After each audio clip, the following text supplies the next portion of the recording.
Welcome. Rio's Channel. Ang kahihinatnan ng Kristiyanong karnal. Ang karnalidad sa buhay ng alibughang anak. Buod ng buhay ng alibughang anak. Kinuha na ang mana kahit buhay pa ang ama. Lukas 15 versikulo 12 at sinabi sa kanyang ama ng bunso, Ama, ibigay mo sa akin ang bahagi ng iyong kayamanang nauukol sa akin. At binahagi niya sa kanila ang kanyang pagkabuhay.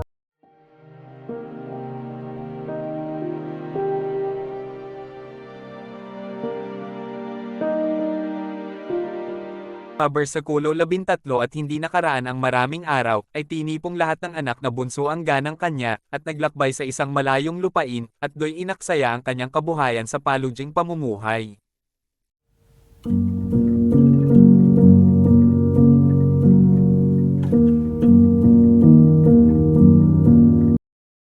Lukas 15 versikulo 14 at nang magugol na niyang lahat ang kanyang pera, ay nagkaroon ng isang malaking kagutom sa lupaing yaon, at siya'y nagpasimulang mga ilangan. Lukas 15 versikulo 15, at pumaroon siya, at nakisama sa isa sa mga mamamayan sa lupaing yaon, at sinugo niya siya sa kanyang mga parang, upang magpakain ng mga baboy. Lukas 15 versikulo 16 at ibig sana niyang mabusog ang kanyang tiyan ng mga ipa na kinakain ng mga baboy. Walang taong magbigay sa kanya.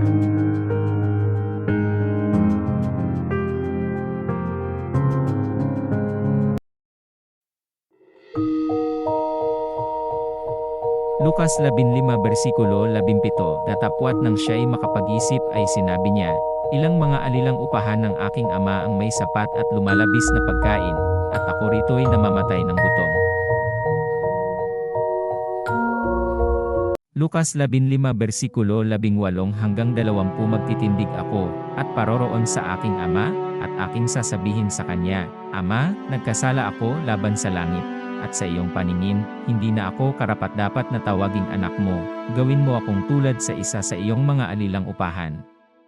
At siya'y nagtindig, at pumaroon sa kanyang ama.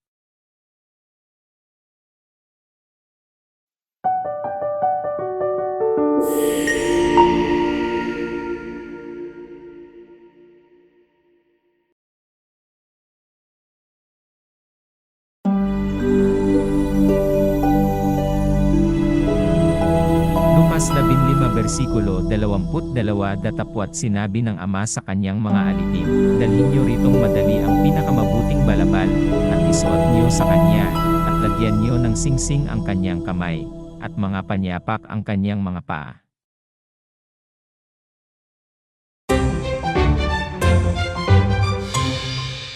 Palataya ay nagkakasala, at magkakasala pa rin sa bagsak nating kalagayan na kinaawaan, at pinatawad lang ng Diyos. Roma 4 versikulo 7 hanggang 8 na sinasabi, Mapapalad yaong ang kanilang mga pagsalangsang ay ipinatawad, at ang kanilang mga kasalanan ay nangatakpan. Mapalad ang tao na sa kanya'y hindi ibibilang ng Panginoon ang kasalanan. Mga naging kasalanan ng alibughang anak, pagkuha ng kanyang mana kahit buhay pa ang kanyang ama. Ito'y pambabasto sa magulang. Pero napakabait ng ama, ibinigay pa rin ang kanyang mana. Unang Timoteo 6 versikulo 10 sapagkat ang pag-ibig sa salapi ay ugat ng lahat ng uri ng kasamaan, na sa pagnanasa ng iba ay nangasinsay sa pananampalataya. Lukas 15 versikulo 30 datapwat nang dumating itong anak mong umubos ng iyong pagkabuhay sa mga patutot, ay ipinagpatay mo siya ng pinatabang guya.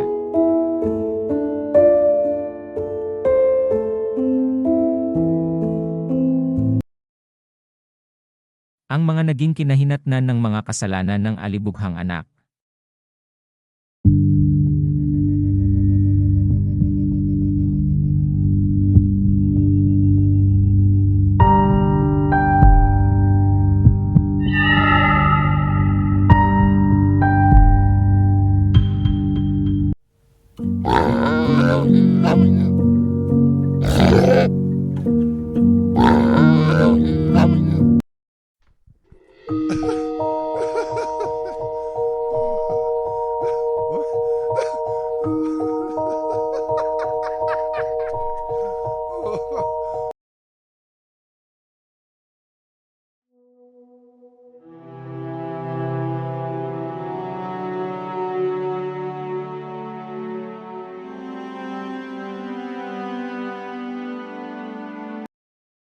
Lukas 15 versikulo 18 hanggang 19 Magtitindig ako, at paroroon sa aking ama, at aking sasabihin sa kanya, Ama, nagkasala ako laban sa langit, at sa iyong paningin, hindi na ako karapat-dapat na tawaging anak mo. Gawin mo akong tulad sa isa sa iyong mga alilang upahan. Gaano mang kasama ang nagawang kasalanan ng alibughang anak, nakahanda na pala ang ama na siya'y patawarin dahil hinihintay nito ang pagbabalik ng kanyang alibughang anak.